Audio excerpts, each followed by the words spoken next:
आता आपल्या आवडत्या मालिकेचे संपूर्ण भाग मालिका प्रसारित झाल्यानंतर लगेचच पाहू शकता पूर्णपणे मोफत फक्त सन नेक्स्ट वर।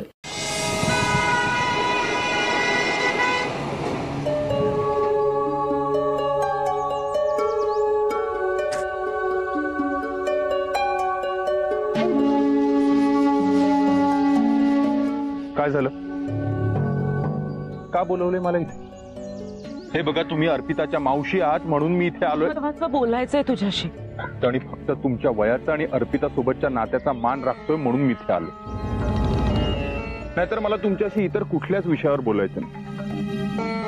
सांगा ना वसुधा मावशी, काय शिस्त आहे तुमच्या डोक्यात आता? की आणखीन काही प्रॉब्लेम्स क्रिएट करायचे आहेत? तुझ्या आणि अर्पिताबद्दल बोलायचंय मला। मी प्रियाची डायरी वाचली रे, आणि मला वाटलं की तुझं आणि प्रियाचं एकमेकांवर प्रेम आहे, आणि म्हणून मी ती डायरी भाऊजींना दाखवली। का माहिती? कारण मला सूड उगवायचा होता, राग होता ना तुझ्यावर। मला वाटलं भाऊजी ती डायरी वाचतील आणि तुला घराबाहेर काढतील, पण झालं उलटच। तरी ना मला संशय होता, तुम्ही चांगल्या हेतूने कधीच कोणाबद्दल काहीच करू शकत नाही हे माहिती आहे मला। एनिवे, हे बघा, हे सगळं आत्ता बोलण्यात काहीच पॉइंट नाही। आमच्या आयुष्याची जी काही नासधूस व्हायची होती ना, ती ऑलरेडी झाली आहे। माफ करशील का रे मला? माफी मागते मी तुझी। तुला तरी तेव्हा जे मला माहित नव्हतं ना, ते आता कळलंय। अर्पिताचं तुझ्यावर खूप प्रेम आहे, चुकून का होईना, पण अर्पिताच्या डायरीची पानं ना माझ्या हाती लागली, आणि तेव्हा कळलं की मी केवढी मोठी चूक केली आहे।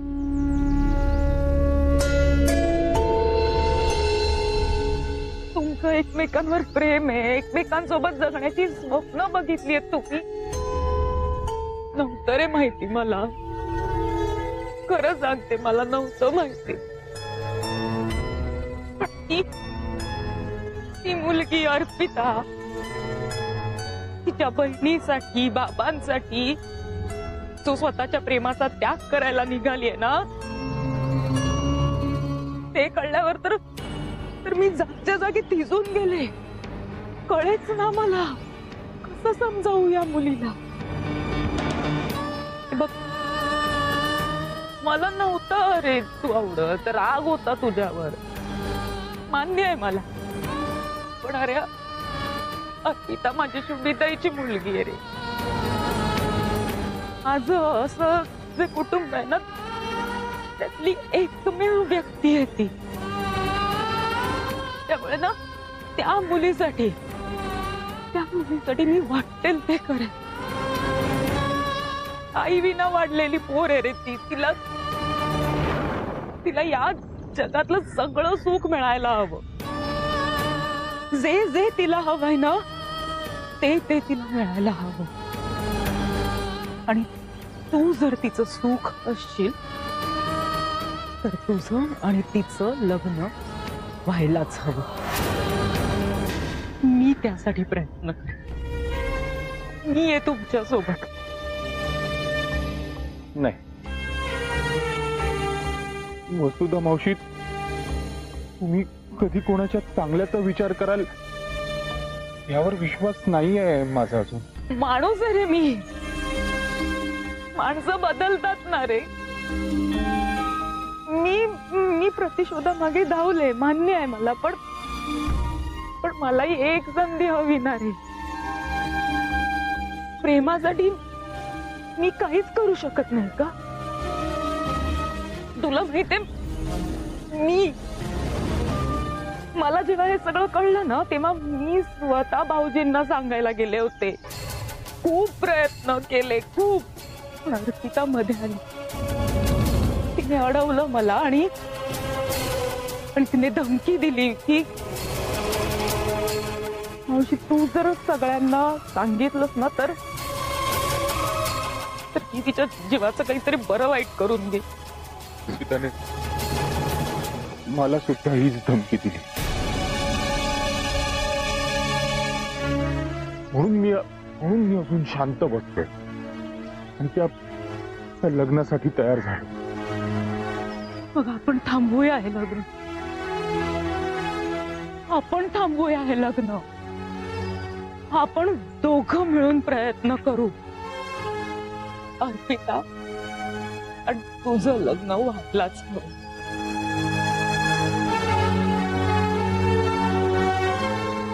वसुधा मावशी, हो तुम्ही आमच्या बाजूने कधी बोलाल याचा कधी विचारच नाही केला. हे बघा, तुम्ही जर आमची साथ दिली ना तर तुमच्या आईचं स्वप्न पूर्ण होईल. काय? हो, आजींना सुद्धा हेच हवं होतं.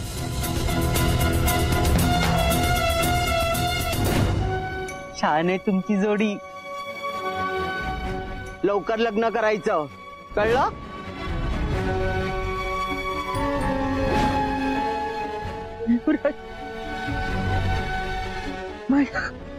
अर्पिताची काळजी घे. आजी,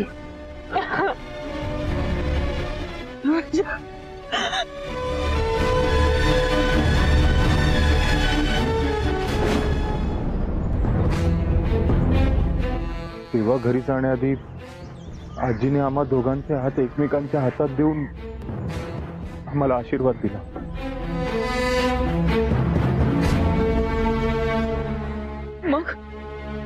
मग तर वेळ व्हायलाच हवं रे. माझ्या आईची शेवटची इच्छा आहे. माझ्या आईची शेवटची इच्छा मी पूर्ण करणार. मी प्रयत्न करणार तुझं आणि अर्पिताचं लग्न लावून देण्यास. शेवटपर्यंत प्रयत्न करणार. आहेत तुमच्यासोबत. आजवर मी एकटाच होतो, पण आता तुम्ही आहात आमच्या बाजूला. कुणाचा तरी आधार मिळाल्यासारखं वाटतंय. आजींचा आशीर्वाद अजूनही आमच्या सोबत आहे ह्याची खात्री पटली आहे. थँक्स. नाही,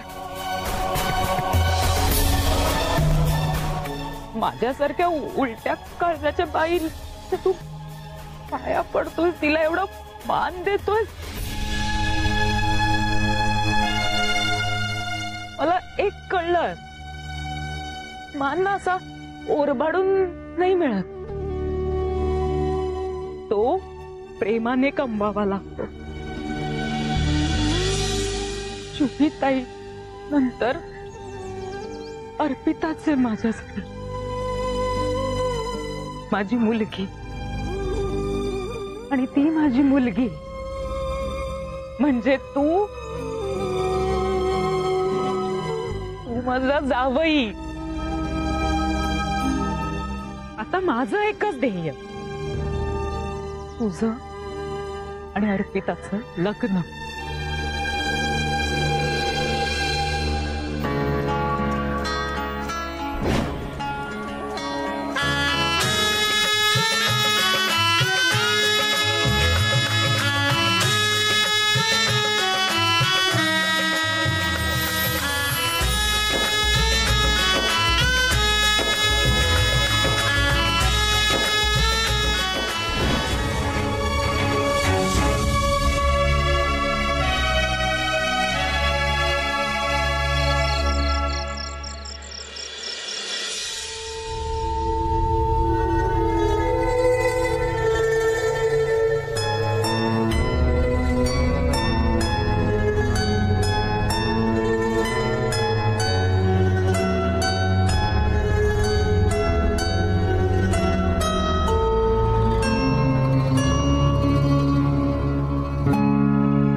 कितीतरी दिवसात तुम्हा दोघींचं खळखळून हसणंच ऐकलं नाही बघ मी.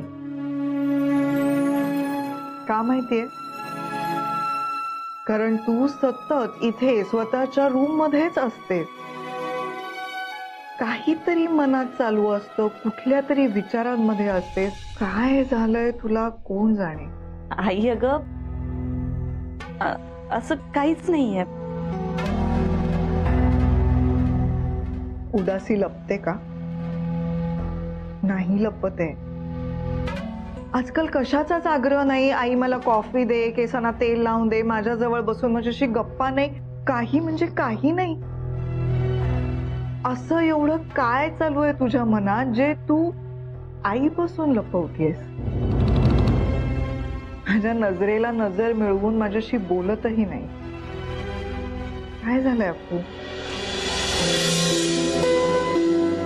कुठे काय आई, मी सांगते ना, काहीच नाही झालंय अगं मला.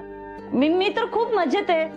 पिऊचं लग्न होणार आहे, तिची ती लग्नाची तयारी करायची आहे, सो बिझी आहे. बाकी म्हणजे तू आजकाल माझ्याशी खोटंही बोलायला सुरुवात केली आहेस. वसुधाताई डायरीची पानं घेऊन आली होत्या ना, तेव्हा मला असं वाटलं होतं की उगाचच वाद घालतायत त्या. पण नंतर विचार केल्यावर असं लक्षात आलं की त्यांना मला काहीतरी सांगायचं होतं. हो ना? तुला माहितीये ना मावशी कशी आहे ती, ना नेहमी निमित्त शोधत असते. म्हणजे तिला अच्छा अच्छा, असं आहे होय. म्हणजे तसं महत्वाचं काहीच नव्हतं.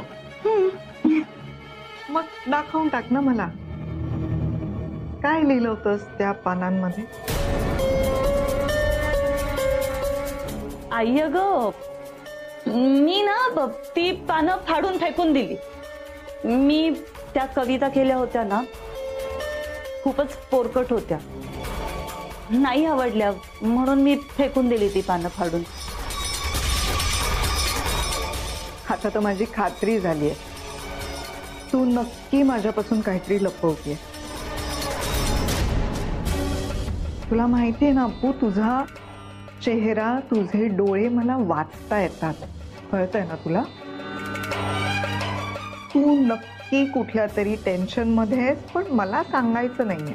हो आहे ना आई. अगं टेन्शन आहे ना, खूप टेन्शन आहे. पिऊच्या लग्नाचं टेन्शन. पिऊचं लग्न आता व्यवस्थित पार पडायला हवं. परत माझ्यामुळे काही प्रॉब्लेम क्रिएट झाला तर बाबांना हेच वाटणार. हे टेन्शन नेहमीच आहे, आपल्या सवयीचं आहे, तुझ्याही सवयीचं आहे, माझ्याही सवयीचं आहे. मला कळत नाहीये का ग? ठीक आहे, तुझ्या मते काहीही नाहीये ना, मग ठेव डोक्यावर हात आणि घे शपथ की असं काही नाहीये.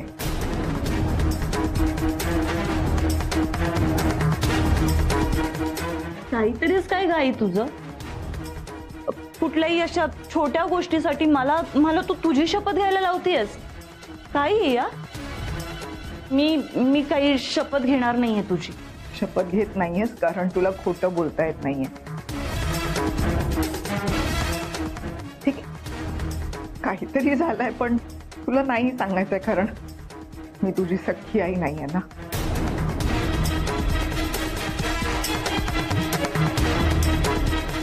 काय बोलतेस तू आई? प्लीज नको ना असं बोलूस. मी या घरात ना हट्ट करण्याचा हक्क सगळ्यांना आहे, फक्त मला नाही, नाही का? पण आता हा माझा हट्ट आहे.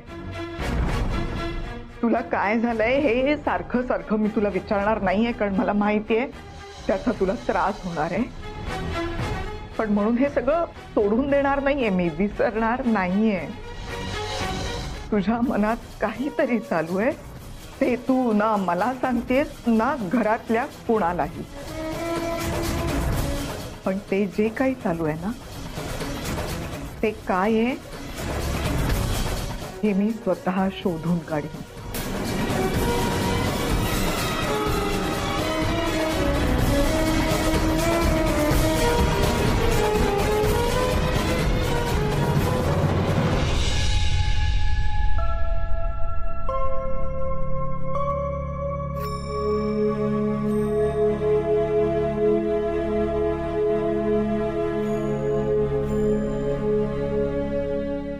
शुभताई. मनात खूप जास्त गोंधळ उडालाय आणि तुम्हाला माहितीये माझा गोंधळ उडाला की मी येते तुमच्यापाशी, कारण खरंच तुम्हीच मला मार्ग दाखवता. अर्पितानी इतकं प्रेम दिलंय ना मला, मी तर असं म्हणेन या घरात सगळ्यात जास्ती प्रेम अर्पितानी दिलंय.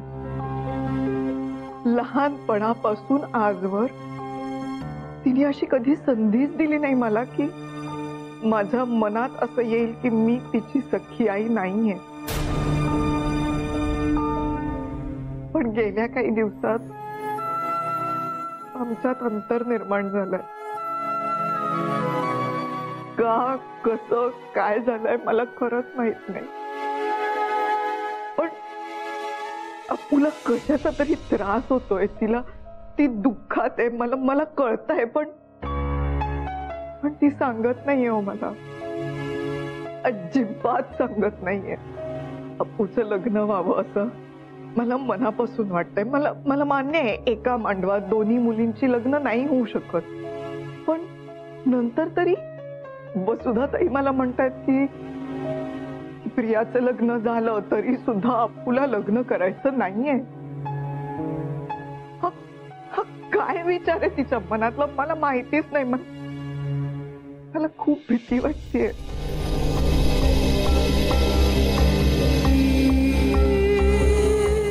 तिच्या मनात खूप काही चालू आहे, तिला त्रास होतोय, पण तिला नाही सांगायचंय आता मला. अप्पू जी लहानपणापासून आजवर प्रत्येक गोष्ट मला सांगत होती, आज तिला काहीच सांगायचं नाहीये मला. काय करू मी? माझं काही चुकलंय का हो? मी आई होण्यात कमी पडतेय का?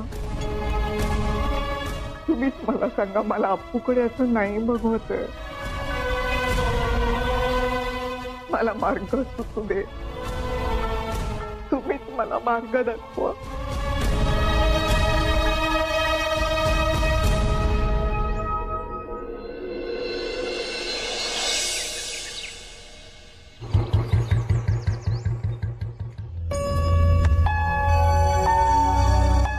युवराज,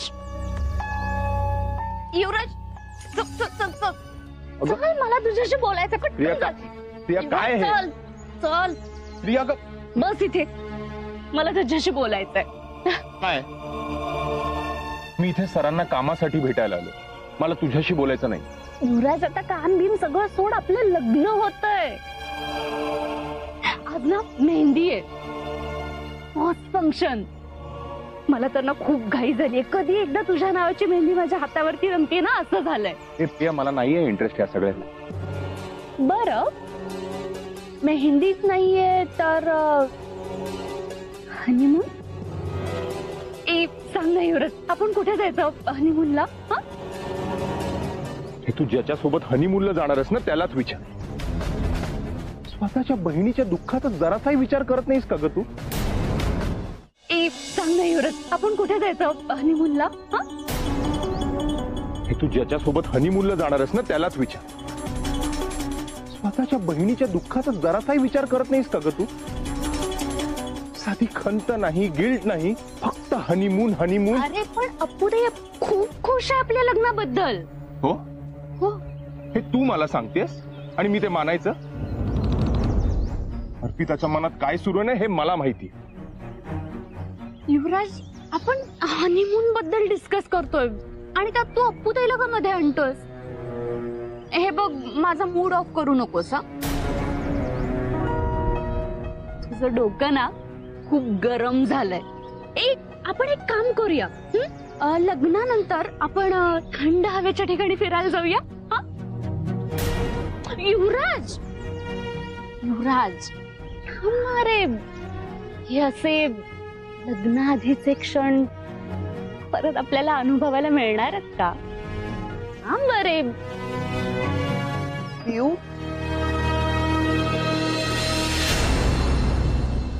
सॉरी, मी तुम्हाला डिस्टर्ब करतेय का? नाही नाही घे ना.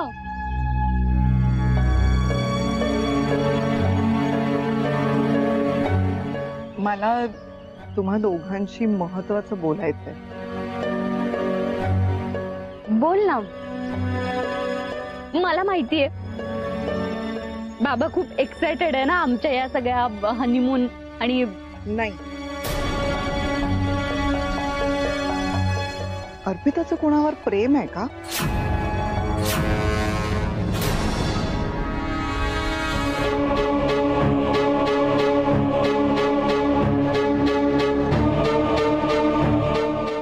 गेले अनेक दिवस मी बघतेय ती माझ्यापासून काहीतरी लपवतीये, कुणाशीच मनमोकळेपणाने बोलत नाहीये. ती बऱ्याच वेळा तुझ्याशी काय काही शेअर करत असते, तुला माहितीये का? किंवा युवराज, तू तिच्या जवळच्या मित्रांपैकी एक आहेस. तुम्हा दोघांपैकी कोणाला माहिती का ती कोणाच्या प्रेमात पडलीये? किंवा